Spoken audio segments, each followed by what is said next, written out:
Once upon a time, there is a poor miller with a very beautiful daughter. He was very, very poor, and he wanted to seem more important to everyone. So he journeyed to a castle far, far away, and visited the king. The miller lied to the king and told him that his daughter could spin straw into pure gold. The king called for the girl, locked her away in a tall tower, and demanded she spin the straw into gold for 3 mornings, otherwise she would be executed.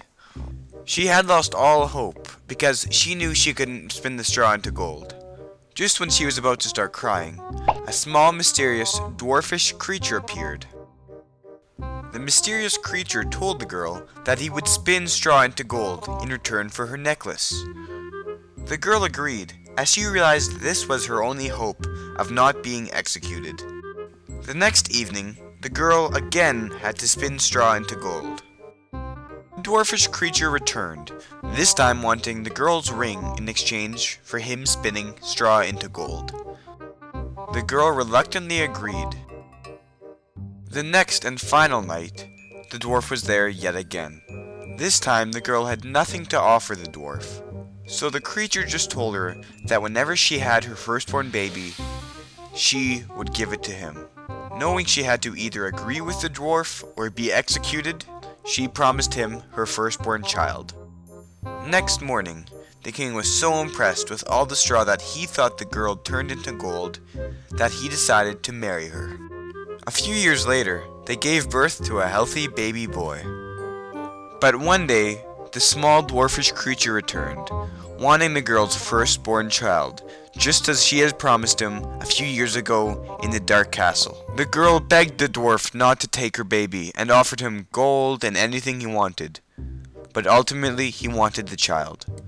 The dwarf decided that he would make a deal with the girl, and he told the girl that if she could guess his name within 3 days, she could keep her baby. For the next 2 days, the girl guessed and guessed and guessed of every name she could ever think of. She even guessed girls' names, but it was no use. For the life of her, she couldn't guess the name of the dwarf. On the 3rd and final night, just when she'd given up hope, her father returned to her castle for a very important message for her. He told her he had been hunting the day before, and he got lost.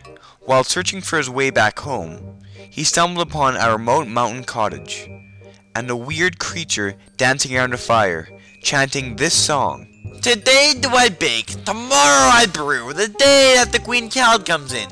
And oh, I'm glad that nobody knew that the name I'm called is Rumpelstiltskin. The girl, realizing that her father had heard the name of the little dwarf creature, was ecstatic. The next morning, the dwarf came to collect the queen's baby, thinking the queen didn't know what his name was. Little did he know, the queen did know his name. Rumpelstiltskin? The queen asked the dwarf. The dwarf, furious that the queen had guessed his name, asked her how. How could she possibly get it? The dwarf was then so angry, he stormed out of the castle, ran off, and was never seen since. Yep, you guessed it. The king, the girl and her daughter, and the girl's father lived happily ever after.